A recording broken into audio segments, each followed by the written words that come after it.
Yes, my name is Paul Pickard. I am at Sandia National Laboratories in New Mexico. Sandia is one of the three laboratories run by the National Nuclear Security Agency. As with this lab and the sister labs at Los Alamos and the one here in California at Livermore, these labs have a wide variety of activities going on in energy research, defense. One of the things we have done at Sandia in the last 20 and 30 years is a program to support the Nuclear Regulatory Commission in reactor safety studies. These involve both experiments to study particular events, but also systems analysis to look at reactor safety issues. So it's that kind of context from this reactor safety point of view that we are using to do our study of the SRE accident.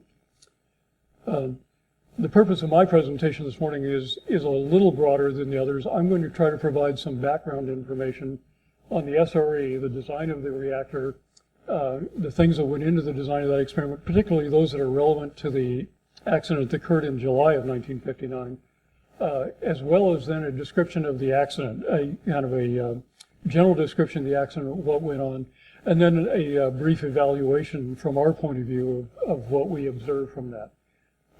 As Kevin mentioned, this review did focus on the events of 1959. We did not look at the events before that in any detail other than to set the context for the accident itself.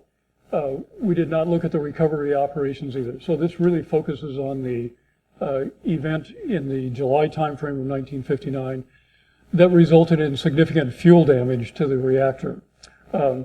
The range of information available here was provided to us is quite broad, lots of documents. On the other hand, this was 50 years ago. Not everything is complete. Things are somewhat difficult to find. Not every piece of data was available readily. So I think all three of us did the best we could looking at the documents and selecting the information we thought was the most relevant.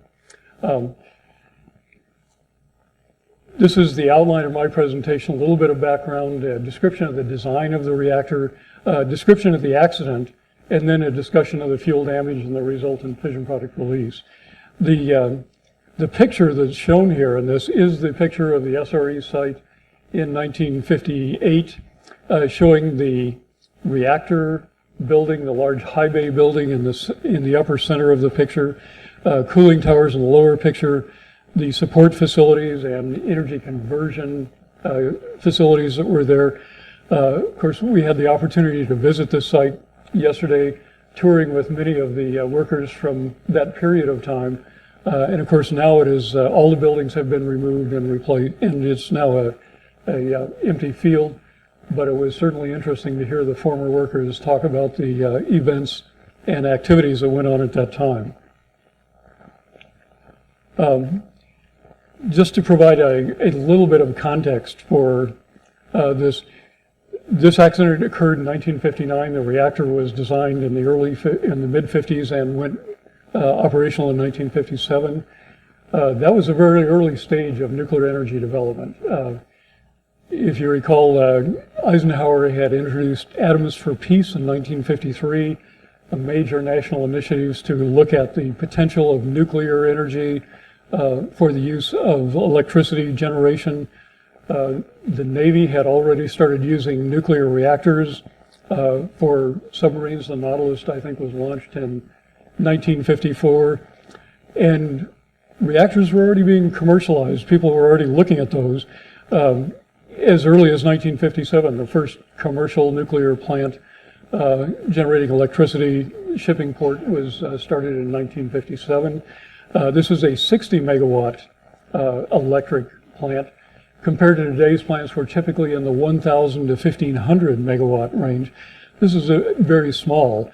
Of course, there are something like 400 nuclear power plants operating around the world. 100 of them are in the U.S.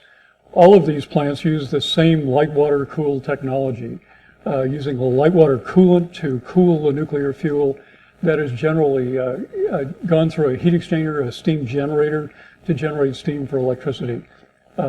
These plants are quite large. The technology has now been pretty well developed. It is very complete now. so that these 400 plants and almost everybody in the world uses the same technology for light water plants, with very few exceptions. However, the light water plants have some characteristics, one of which being they operate at relatively low temperatures because the pressures are very high. In the 1950s and the 1960s, it was recognized that pressures of 2200 psi, very, very high pressures, were a limitation. That was going to require very large pressure vessels, sophisticated technology for that, and it also limited the efficiency. The lower the temperature, the lower the efficiency. They were looking for ways to achieve higher efficiency, which meant coming to higher temperatures. And sodium reactors presented that kind of an opportunity. Sodium boils at a much higher temperature, so sodium-cooled reactors, particularly those with graphite moderators, were considered one of the promising alternatives to light water reactor technology. So these things could operate at much higher temperatures and therefore higher efficiencies, possibly being more cost-effective, but they would also still operate at very low pressure since there was no boiling to cause pressure. So the experiments in Area 4, the Santa Susana site, those were focused on the development of these sodium-cooled reactors. The SRE was the largest of the reactors that were built in the 1950s and 60s at Santa Susana. It was a 20 megawatt facility. Most of the other test facilities at Santa Susana were much smaller, and they were generally intended to be test facilities for radiation or component development, including some of the SNAP reactors, which were intended for space nuclear applications. So the sodium reactors that were developed here took advantage of these characteristics of sodium. The high boiling point meant that the reactor could operate at low pressures, even at much higher temperatures. It's an excellent heat removal medium. This is a liquid metal. It's much better than water at removing heat, but these benefits come at some cost. The sodium is flammable in air. It oxidizes readily. It reacts with water. It is sensitive to the contaminants in the sodium coolant, so it requires a much more sophisticated technology in general than light water reactors do. And that was the challenge that was addressed in these experiments, is to look at how you might use the sodium coolant in the reactor. So we'll move on and talk about the description of this reactor. The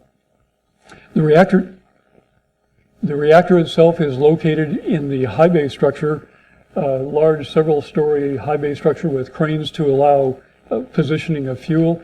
The reactor itself is this small cylinder in the bottom of that facility.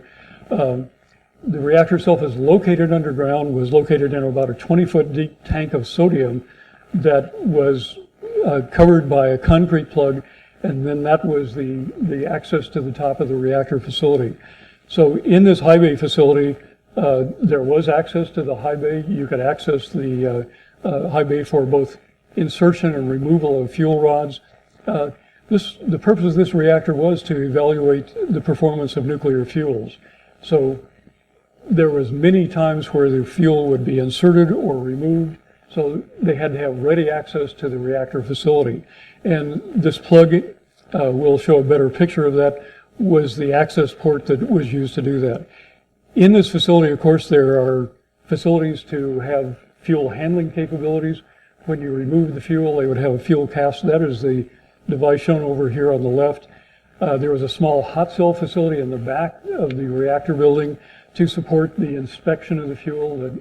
The typical operations, I think, were irradiation of the fuel and then removal for inspection to see if there had been any operational impacts on that fuel. The stack that's actually shown at the top of this picture, the very high, was the one that was used to vent the radioactive materials that would be collected in the cover gas or other areas where there could be radioactive gaseous products. The control room was located right in this facility. The sodium pipes that run through this then are actually underground. They are in things called galleries. They were run through concrete galleries. Because sodium is oxidized readily, those galleries were generally inerted, meaning they removed the oxygen from those so that the gaseous products would not react with the sodium should there be a leak. And so the primary feature here is this sodium tank of about 20 feet in depth. Now I've shown a little better picture of that here, showing the reactor core and the sodium tank here. The sodium tank is about 11 feet in diameter. It was a little less than 20 feet deep, lined with a stainless steel tank. This schematic diagram only shows one tank, but there were actually two tanks. There was a core tank that's shown here, some insulation between that, and then an outer tank, so that if the inner tank ever leaked, the sodium would be captured in the outer tank and not uncover the overall reactor core. The reactor core in the active part is shown here is about 6 feet. It was about 6 feet high and about 6 feet in diameter, but the actual fuel grid, the structure of the fuel grid, occupies the entire width of the tank, and we'll show a better picture of that. So the major features here, there was a grid plate that supported the fuel elements. The fuel elements then are fed sodium from the bottom. They go up through channels and are cooled at the top. The sodium tank is deep enough to have about 6 feet of sodium above the tank, and above that region is something called the cover gas. Wherever there was active sodium in this system, they provided inert gas, in this case helium, to provide an atmosphere above the tank that could then be pumped in case there were radioactive materials that got into the gas above the system. The concrete plug sits above that. This is a very heavy concrete plug. It's shown over here. I think weighs something like 75 tons. It was there to provide shielding for the workers that might be in the reactor room working with the reactor or removing fuel. There are many penetrations in this. Control rods had to be penetrated through this. And in this plug, it's not very easily visible right here in the middle. There is an inner plug, and there were a couple of inner plugs that when you wanted to get to the reactor core and remove fuel, you had to remove those cores. They would put the fuel handling cask over that. They'd pull the plug and remove the fuel, and that's how they got in and out of this. So this plug is a plug, but it has many penetrations. And as you'll see later on, there were often leaks. There have to be seals with all these plugs. So these are real-time devices that have penetrations and potential for leaks along the way. So this is the basic configuration of this, and I wanted to describe the core, which is shown in the block in the middle here a little bit more in detail. This is a top-down view. This image in the bottom left is a top-down view of the reactor core. It is actually made up of a series of assemblies that include a large section of graphite moderator, graphite there, excuse me, to provide a means of slowing down the neutrons so that you can make better use of the nuclear fuel and end up with less nuclear fuel. Excuse me. So this top-down view is a series of these arrays of hexagonal graphite-filled cans with a fuel bundle of several rods in the middle of it. These graphite cans that are shown here are about 11 inches in diameter, so if you look across this core, you see that the ones with the blue dots are the ones with fuel in them. There are about 43 of those that were in this core that had fuel in them, and that's about 6 feet in diameter. The ones around the outside are simply graphite. Thank you, Kevin.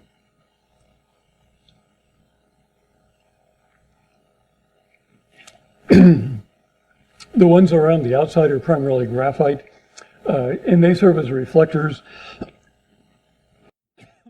Excuse me, I'm very sorry. They serve as reflectors for the neutrons to, again, make the reaction somewhat more efficient. The assemblies themselves, these moderator cans and fuel bundles, these were hexagonal in shape. There was graphite that filled this. A central tube went down to allow the fuel bundle in, and the entire graphite hexagonal piece was then surrounded by zirconium metal. Zirconium metal is the same material currently used in light water reactors for cladding, so it is a commonly used material today. The fuel bundle in the middle here is shown in the upper right-hand corner. Fuel bundle was a relatively small amount of fuel. When you look at this core from the top, most of this area is graphite. Most of the fuel is graphite. So it was these small, nominally 2.5-inch diameter holes through the middle that contain the fuel. So when you look at these 43 elements, most of the material you see in the core is graphite. The fuel was contained in these fuel bundles that were inserted into these graphite elements. One of the features that is relevant here also is that when they first did these graphite experiments, they found that when they heated up the graphite, irradiated it, there were impurities in the graphite that would be activated, sometimes be gaseous. They would pressurize the can, the zirconium can, and that could fail the can or make it difficult to insert or take out. So they put a vent tube, which is shown here. Vent tube is open at the bottom. It allows gases that are created inside the moderator during the operation of the reactor to then be vented up through the top. These vent tubes then went above the sodium cover gas and exited in this gaseous region above the sodium. This allowed them to operate without worrying about failure of the graphite cans from that perspective. The fuel bundle here is described a little better in the next picture here. The fuel for this core, the core that was in the reactor at the time of the accident, was uranium metal fuel. It was just uranium metal. There were experimental elements in this fuel that actually had other materials in them, uranium with alloys or uranium thorium, but the majority of the core was simply uranium fuel enriched at about 2.78%. There's a relatively low enrichment. Uranium, when it's mined, comes with about 99% of U-238, the heavier isotope, which does not fission, does not react readily to neutrons in fission. About 0.7%, less than 1% is U-235. Almost every reactor in operation needs a little bit of enrichment to make the reactor critical, to make the nuclear chain reaction go. And the SRE had enrichments of 2.78%. Current water reactors today, the 100 reactors we have, are in the range of 4 to 5%. So it illustrates the relatively efficient use of the nuclear fuel using graphite, which allows a quite low enrichment. The fuel is contained in 6-inch long slugs. They called them fuel slugs. Illustrated over here, these were 6-inch long cylinders, 3/4 of an inch in diameter and about 6 inches long, that were made up of this pure uranium metal. You'd take 12 of those 6-inch long fuel slugs, put them in a stainless steel tube that surrounded them, and that would allow them then to form a fuel element that was sealed. Then 6 of the rods that were formed here were put into a bundle affixed with fittings on the top and the bottom that provide centering for the fuel channel and also then provide the spacing for the coolant to go through. You can see from this diagram up on the top here that the spacing of these fuel rods was quite close. There was less than 1/10 of an inch difference. Sodium is a very good coolant, so you did not need much room, but this was a very tight fit. You did not want elements bowing and touching each other. That would restrict the flow. So they put a wire wrap, and you can, I don't know if it shows up from your picture or not, but there's a wire wrap that spirals around each element that then touches the other elements at one point, but it maintains that nominally 90 thousandths of an inch spacing between the elements so that the coolant can penetrate up through the coolant. One of the things you observe here is that this was a fairly tightly packed channel. It was a small fuel channel, and it was pretty much like full of fuel. There was not much space for coolant or other things to go up. And that'll figure into the relative ease of which blockages could occur when foreign materials got into the core. The stainless steel cladding that is on the outside of the elements then provides a gap between that and the clad. And in order to minimize the amount of temperature difference between the coolant and the clad, they actually put sodium-like materials. This was sodium potassium, which is a lower melting version of the same kind of material. It's active metal, liquid metals. So this NaC or sodium potassium material was then inserted inside the rod, and that thermally bonded the fuel slugs to the sodium cladding, making the heat transfer out of the fuel element more efficient. So as a result, unlike the water reactors today, the temperature differences between the coolant on the outside and the fuel on the inside was not very great. There was very effective heat transfer so that the temperatures of the coolant were very close to the fuel temperatures. Whereas water reactors, which have coolants in the neighborhood of 300 degrees C, often have centerline fuel temperatures well above 2,000 degrees C because it's not nearly as effective a means to get the heat out. So these are kind of unique features of the sodium reactor technology. Just a comment on the cooling. Sodium flow would then be by the fuel element on the outside. The sodium flow, I believe, was in the 1,000 gallon per minute kind of, or per hour, 1,000 gallon per hour kind of range. No, 1,000 gallon per minute. I think that's right. Anyhow, that translates to about 5 feet per second, which sounds quick, but that's only a few miles an hour. So it is not a very challenging reactor to cool. The sodium is very effective at doing that. Nominal flow rates through the core then provide effective cooling. The sodium coolant went into the reactor at the bottom here at about 500 degrees F. It went up through the reactor and gained about 500 degrees so that the outlet temperature at the design powers was in the neighborhood of about 950 F. So significant temperature rise between the bottom and the top of the core with fairly modest temperatures. Coolant would flow in from the pumps on the outside of this, flow into the bottom plenum. Then there were orifices or holes in the bottom of the plate to allow the coolant to flow up by the fuel element.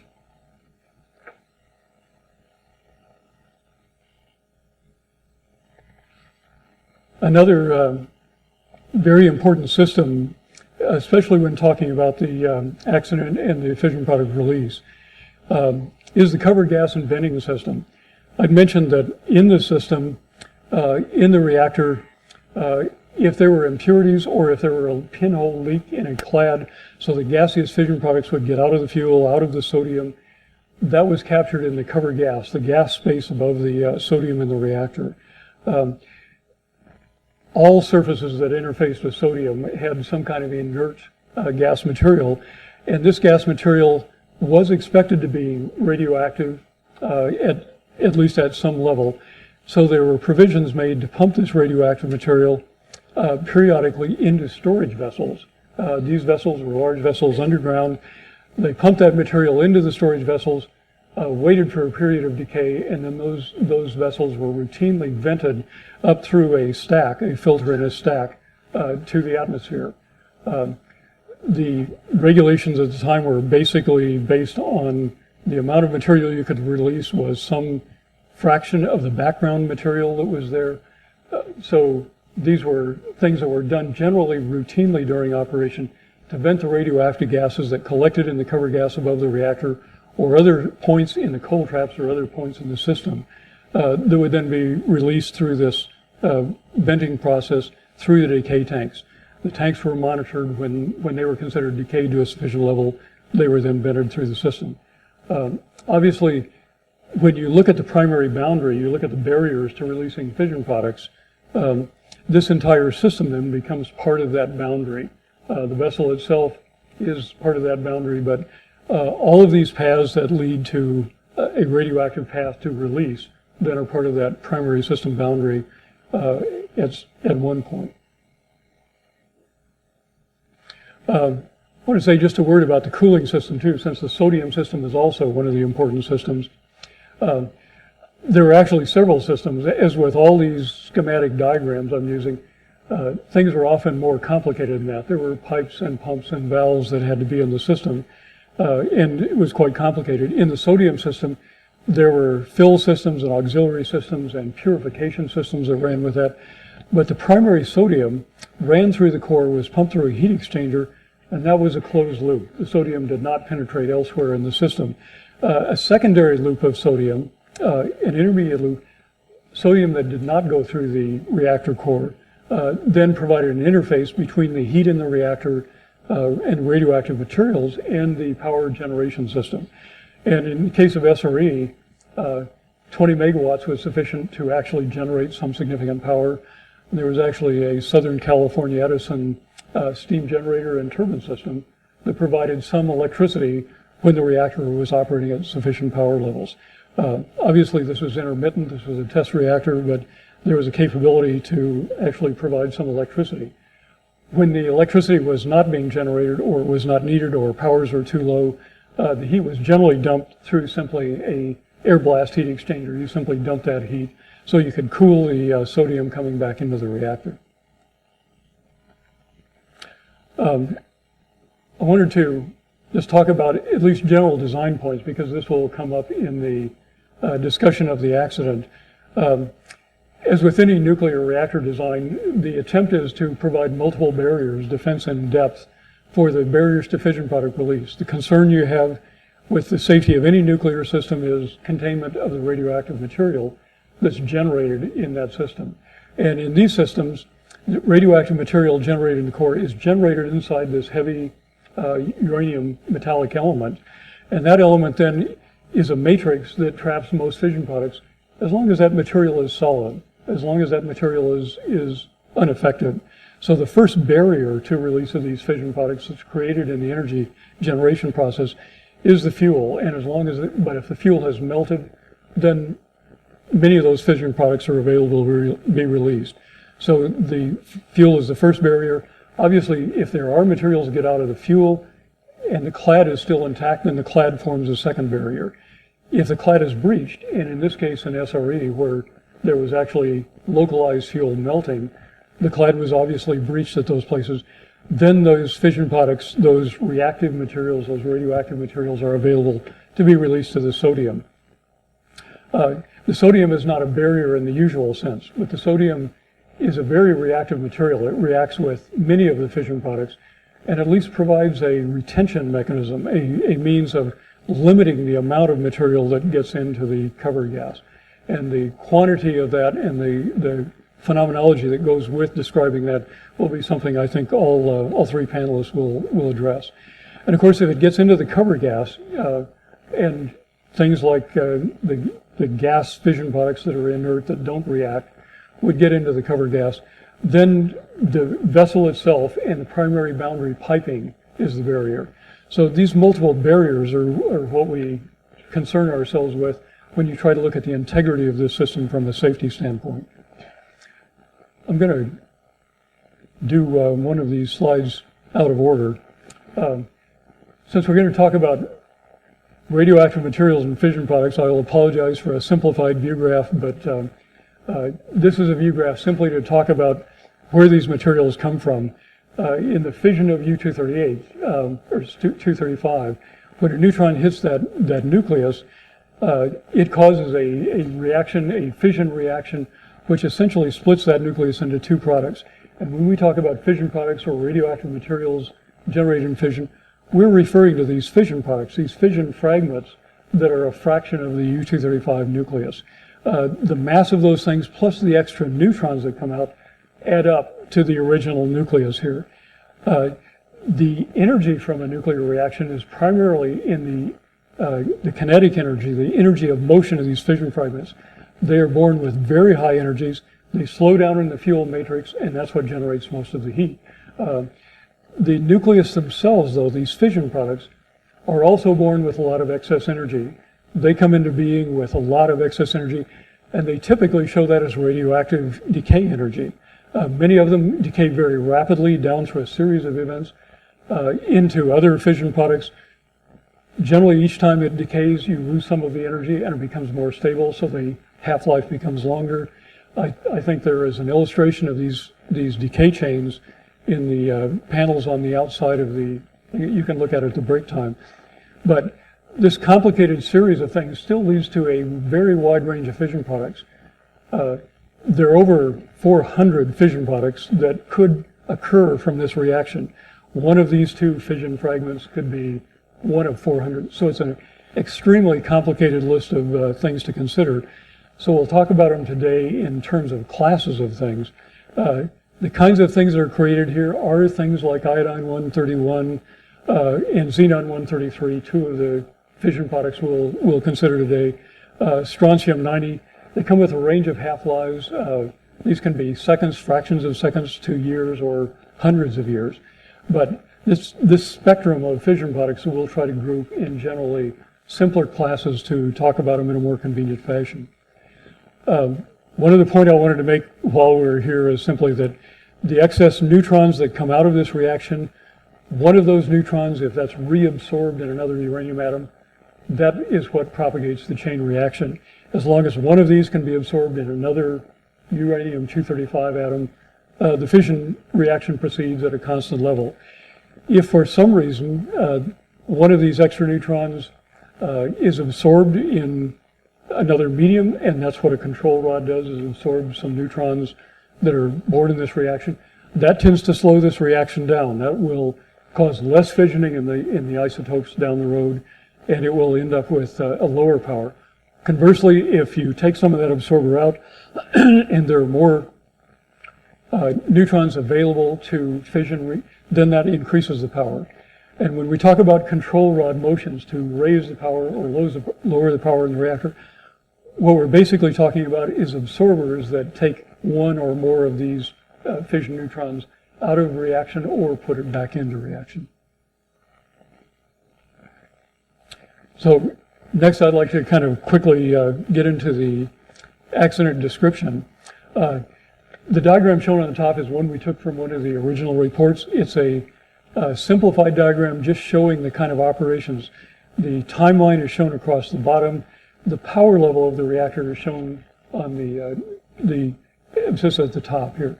So this is a period of 1958, 1959. July of 1959 is out on the edge of this. Run 14 is the one we'll talk about. And I only wanted to say a few words about the previous runs because I think they set the context for what went on in the actual accident. As the name implies, the SRE was an experiment. It was a first-of-a-kind device, and operations were not always exactly as planned. And maybe the first time something significant happened that has meaning for the overall accident was back in Run 8, which was about 6 months before the accident. Operators were running in this run. It included high-power runs. By the way, these power levels are only schematic. They are indicative of the levels of power there, but there were many startup shutdowns within this this period of time where these black histograms appear. They observed early in the Run 8 that they were getting higher temperatures. They were running the reactor at a certain power. The temperatures were actually higher. They noticed that by observing fuel channels and different things. Some channels were higher than others. They were concerned about oxygen. They had opened up the system many times. There was oxygen contamination that produces sodium oxide, a solid material. And they were concerned that there was solid material blocking some of the fuel channels, or at least interfering with some of the heat removal from the system. When they took this out to look at it, they found a black residue on some of these fuel bundles. They removed that, they washed that, and that tended to improve it. They also found by simply moving these fuel rods that could improve the consistency of the measurements they were seeing. The interpretation of that, of course, is there was foreign material in the coolant channel, and this was dislodging that material so that coolant flow was more was more consistent. The high power run discrepancies, the temperature discrepancies, continued to show up in Run 9. In Run 11, which was this one down here in March, this was a very high power run. They saw continued exit temperatures that were higher in some channels than others. This is a time when they actually stopped. They washed elements. They took them out and actually inspected them and found that at least at the end of that run, they did not see any damage. I think there were some 20 elements that were removed without seeing damage here. But then in Run 13, which was the last run before the accident run, they continued to see escalating temperatures, but these were actually showing increases in time. They would actually be running the reactor, and at a steady state, and the temperatures would increase in time. The reason for going over this is not to talk about these particular runs, but just kind of the context that was there. This was a reactor that was operating with a lot of issues. There were helium flow, pump issues, blockage issues that they were aware of. They had also, back in this January timeframe, detected naphthalene in the cover gas, something that shouldn't have been there. And that was interpreted as coming from the organic coolant that actually cooled the pump. And that's an important feature. The organic coolant that actually leaked into the system is the reason for these kinds of effects. So this pump, which was pumping sodium into the bottom of this, was leaking organic coolant, and the organic coolant decomposes in the sodium it forms a variety of compounds, hydrogen, more stable aromatic compounds, but it also leaves a kind of a fine carbon particulate. I may have done that, not sure. So it leaves a fine carbon particulate, and that carbon particulate is what was coating the surface of the reactor and eventually collecting as the flow would go up through the flow channels into the reactor coolant channels themselves. And when they were moving fuel rods to try to improve the operation of the reactor, they were dislodging some of that fine particulate carbon material. They describe it in many different ways in these old reports, but a spongy, porous, carbonaceous material, not completely blocking things, porous to the flow of sodium to some degree. And I'm sure that although not every channel was shown to have a blockage, most channels had some of this material in it. So this restriction of the flow to the coolant channels then led to higher temperatures. Just because the coolant is partially blocked, the power is still the same in the reactor. So with less coolant going by, the temperatures in the fuel heats up, and in some cases it heated up a significant amount. And we collected several graphs of this that we'll show, but I just wanted to say, at the end of that last run, there was sufficient operational difficulties that there was an attempt to shut down the reactor and actually remove some of the organic material. They had a process to bubble nitrogen through the sodium in an attempt to remove much of the organic material. So that was done in this period before the run. On July 12th, when they started up the reactor run, it was after that.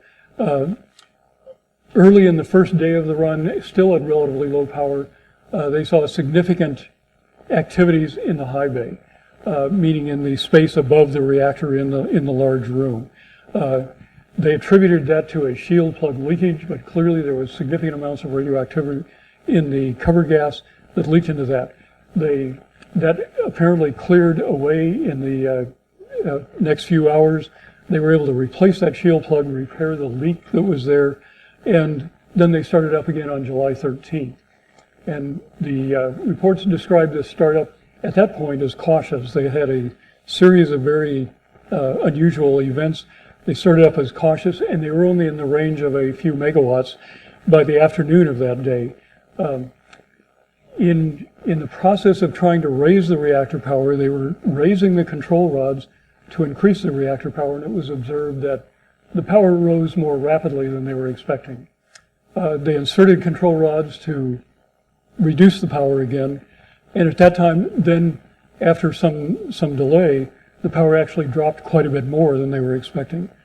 Then they tried to raise the control rods again to increase the reactor power to the operational requirements, and the power went on a very rapid power rise called an excursion. They actually saw a much more rapid power rise than was indicated by the control rod movement. And of course the interpretation of that is, now you're finally getting to the point where these blockages are complete enough, where there is voiding of sodium in the reactor that is being removed when the power goes up. The power then rises. When they put the reactor control rods back in and finally get the power down, the sodium refloods. It's colder, the sodium refloods and comes back into the reactor. So the sodium boiling and reflooding is kind of acting like an amplifier on the reactor power. It is magnifying the power fluctuations. This would be a significant red flag in the operation of any facility when the responses of the system are not consistent with the input controls.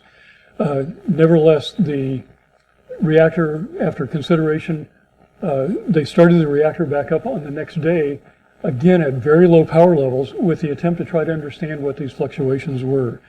At least from reading these records, it appears like they continued to operate. There were many startups and shutdowns, but they continued to operate. Finally made an attempt during the later part of this to operate at much higher powers. And somewhere in this period, and I'll show you at least where I think it was, there was damage to something like 13 of the 43 fuel rods. That led to a compromise of not only the fuel, but the clad fission products were released into the sodium and into the cover gas. It's actually a little easier to talk about this accident during this 2-week period. And this, you think of an accident, you think of a short time activity, but this is actually an activity that lasted over a period of a couple of weeks. This is a composite of several temperature histories that we put together. So the precision is not exactly right, but I think the sense of it is exactly right. The bottom figure, this blue, is the power level of the reactor. These were the initial power runs. I would assume that this spike is the excursion that occurred early on in July 13th. There were some additional runs after that in the 14th, but most of these runs after that were very low power, trying to understand what the behavior of the reactor was. When you look at the temperature profiles, this includes some temperature profiles from both elements that turned out to be damaged and some that did not. The black line is the temperature of the fuel that was in the reactor in channel 55, and that was one of the more severely damaged fuel elements.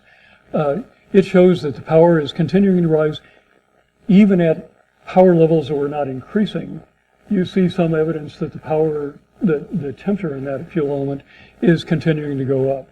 I would interpret that as meaning the blockage is becoming a little more complete, that more carbon particulate is collecting in those channels, causing higher temperatures yet in this, because you see a fairly strong indication here with only modest changes in power.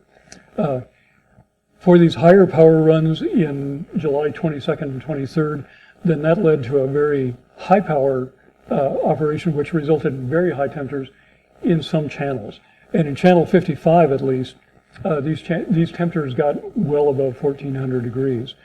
The normal operating temperature at full power for this reactor, the sodium would be in the range of 900 degrees, the fuel would be in the range of 1000 to 1100. So this is several hundred degrees degrees F above the normal operating temperature of these fuel elements. The temperature, however, at 1400 is still well below the melt temperature of uranium. Uranium melts at 2000, so there is still significant distance between the melt of these that happened here and the uranium melt of the fuel. The 2000 degrees for uranium is up here.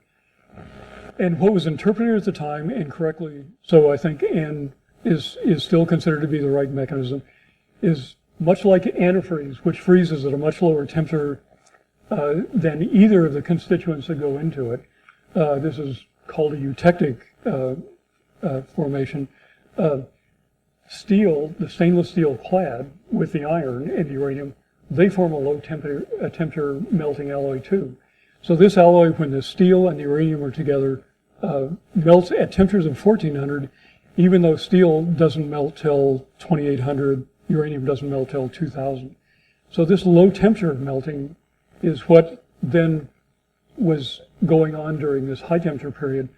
The melting then clearly compromised the clad. The clad was alloyed with the uranium. That material in some cases flowed down the fuel channel, probably increasing the blockage at that point.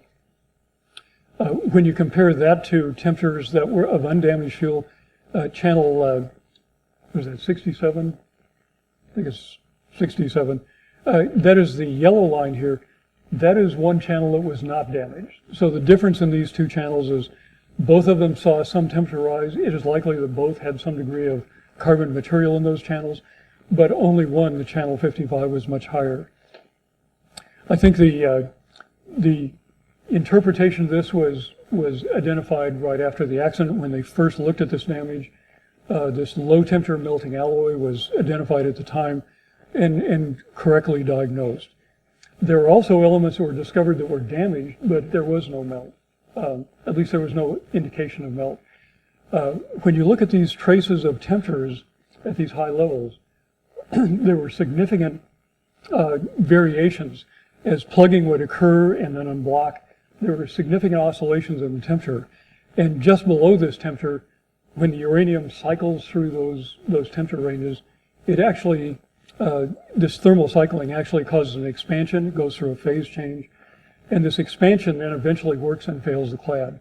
So of these 13 elements that were damaged, there were 10 of these that showed significant evidence of fuel melting in these regions with the clad, along with clad failure.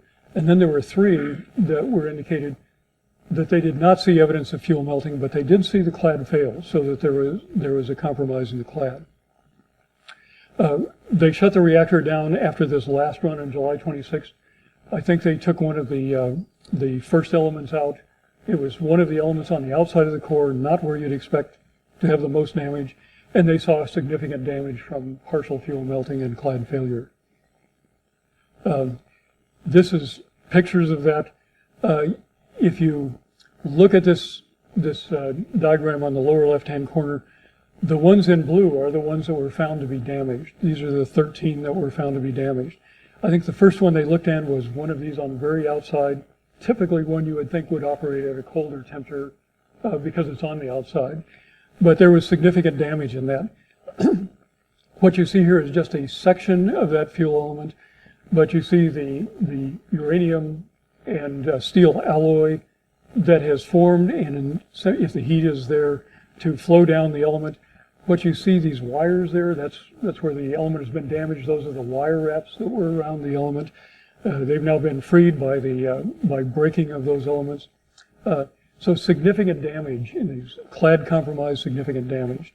When you look at the pattern, it's not really apparent that there was a pattern to the blockages and the damage that formed. These blue things, the blue dots that signify damaged fuel elements, they occurred on the outside just about uniformly with the inside. Normally you'd think the inside, which runs hotter, would be more significantly damaged. But I think it had more to do with how complete the blockage was and how the carbon particulate flowed into the system than it had to do with fuel slugs. After they pulled this out, there were regions that were melted that, of course, allowed the fuel elements to come apart. But many of those fuel slugs in the top or bottom in the colder regions were not melted or not damaged in means of compromising the integrity. So you see some of those fuel slugs lying on top of the core after they had tried to remove this. A formidable challenge to improve. I included this slide. This is kind of a summary of what was observed in 1960, 1959, and 60. This is from a report by Hart that tried to summarize where they thought the fission products were at the time of the accident. These have to do with what kind of fission products got into the cover gas and were gaseous, what kind of fission products got into the sodium, and what eventually was vented out the system. The observation made at that time was that the noble gases, which of course come out readily, they come out as soon as the fuel has lost integrity. They are not contained in anything. They do not react with anything. If the fuel has melted, they're going to be out in the system and out in the cover gas. He estimated that about 1% of those, I think the number was 0.7%, had escaped the fuel region and was in the cover gas. Several times in this report, the statement was made that iodine, meaning the more volatile fission product, was not detected. Iodine was expected to be there along with cesium and other volatile fission products, but it was not detected. In the sodium, the materials that got into the sodium, the different fission products, of course, behave differently, but most of them were there in proportion to about the level that they would vaporize in the fuel. The gases, of course, that are always gases like noble gases go right through the sodium, but the volatile fission products like strontium, cesium, iodine, many others, those should have been released to the sodium, and they found them all. And they found them about in the proportions they were expecting. The non-volatile species were there in significant amounts. The volatiles were also there. The one thing that was observed in these initial reports was that iodine was there in much lower concentrations than they were expecting. And that was one of the issues.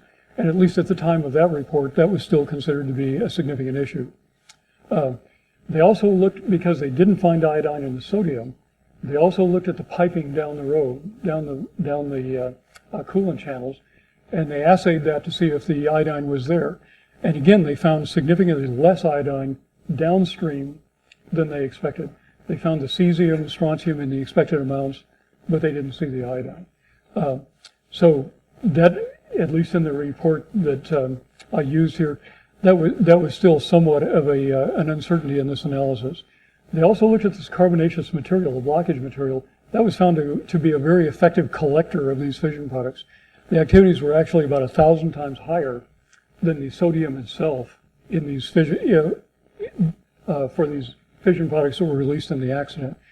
However, the volume of that was not considered to be sufficient to actually account for any of the loss of the iodine or other things.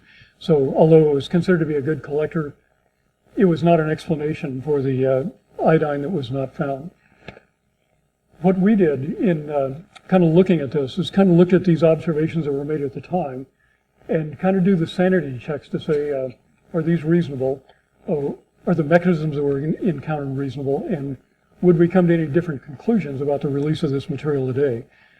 The first thing we did was simply to recalculate the inventory, estimate the radioactive inventory at the time of the accident so that we could estimate how many fission products were there to be released. Then after that, we then started looking at the fission product release mechanisms to see if those accounted for any of these anomalies. The fission product inventory, an estimate of the total amount of fission products that were in the reactor at the time of the accident, was of course made back in the 1960 time period to try to provide a source term, a starting point for these reaction products. When we did this with our current tools, these are the standard Department of Energy and Nuclear Regulatory Commission tools for estimating the radioactive inventory. Those calculations run in Sandia ended up with numbers that within the uncertainties of specifying this problem are substantially the same.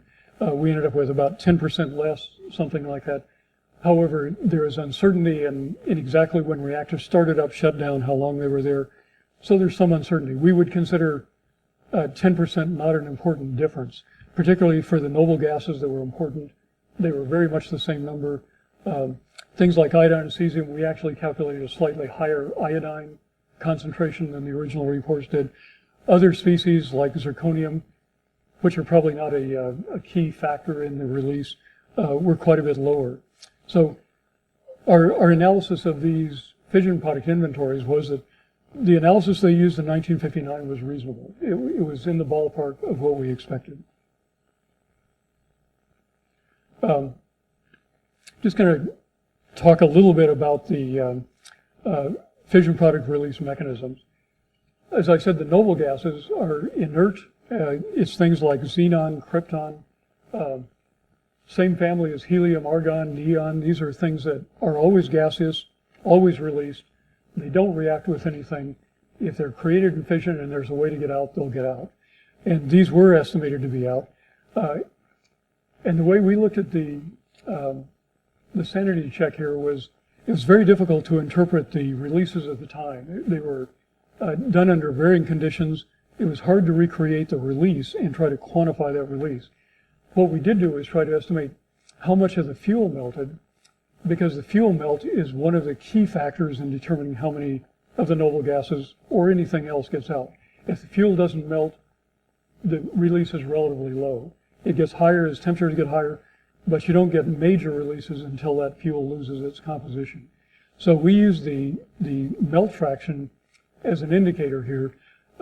And since something on the order of 13 out of 43 were melted, the melt is actually also limited by the amount of steel in the system. There's about 50 times more uranium in the system than there is steel. So the volume of steel then limits how much of the uranium can melt, because you need both components to be present in the alloying formation. And if you take kind of an upper limit of that, you could have said that in the damaged fuel elements, up to as much as 10 to 15% of those elements could have been melted. On the other hand, when you look at their pictures from that time period, and I'm sorry I don't have them in this slide, but we do have them in the reports out there. The damage from this, the melt formed at some region where the high temperatures were, that tended to run down this element, but by and large, many of these elements were still primarily intact. So when you try to estimate the fuel fraction, it's uncertain, but I think you can put an upper limit in the 4, 5, 6% range. And I think you put a lower limit in the 1 or 2% range, and it at least says that when they estimated that about 1% of the noble gases got out, that may be low, but that is in the ballpark of this fuel melt fraction. There was enough fuel melt to account for that. There could have been more, but there probably wasn't a lot more, because simply it's limited by the regions in the core that have high temperatures and the amount of steel that's available there to alloy with. So the noble gases, we would conclude, could have been somewhat higher, but the noble gases, if they are released, probably are not the source of the majority of concern from these releases. These noble gases that were released at least primarily through the stack and venting system. They were put in the decay tanks, they were monitored there and released. Of course, there were leaks otherwhere in the system. The shield plugs, other things had leaks, and that can account for some of the release also.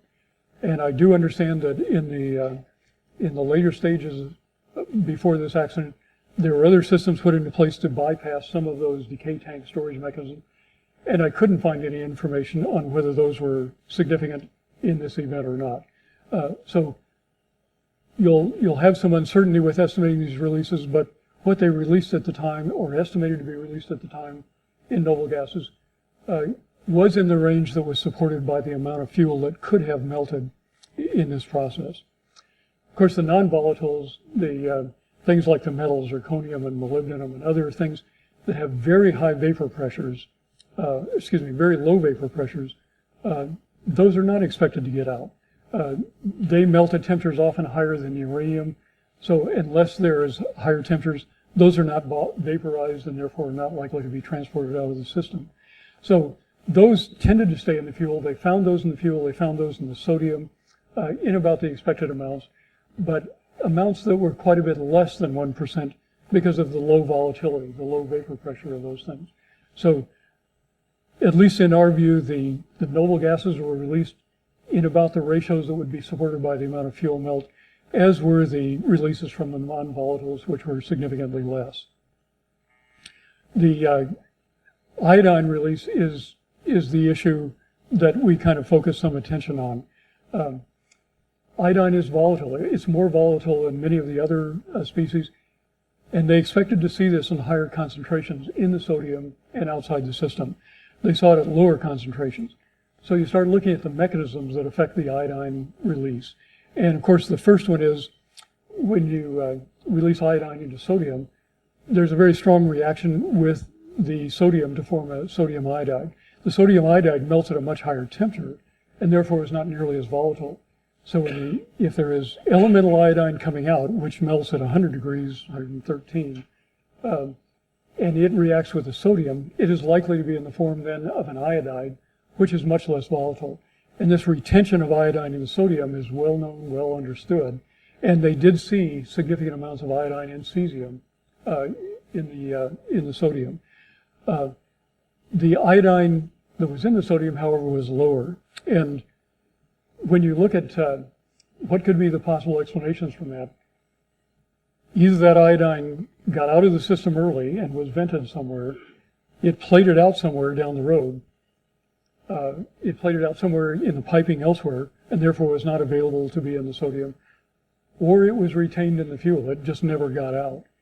And it was not referenced in the old reports, but it is a much better understood phenomena now. In the late 60s and certainly in the 80s, experiments with metal fuel reactors showed that the behavior of iodine is different. Iodine will react with many components. It's a very reactive chemical. It will react with other fission products like cesium, but it also reacts with uranium. And in these cases where there's not much irradiation, a lot of the iodine that's created in fission only has access to uranium. And what forms in that case is a uranium triiodide, a UI3.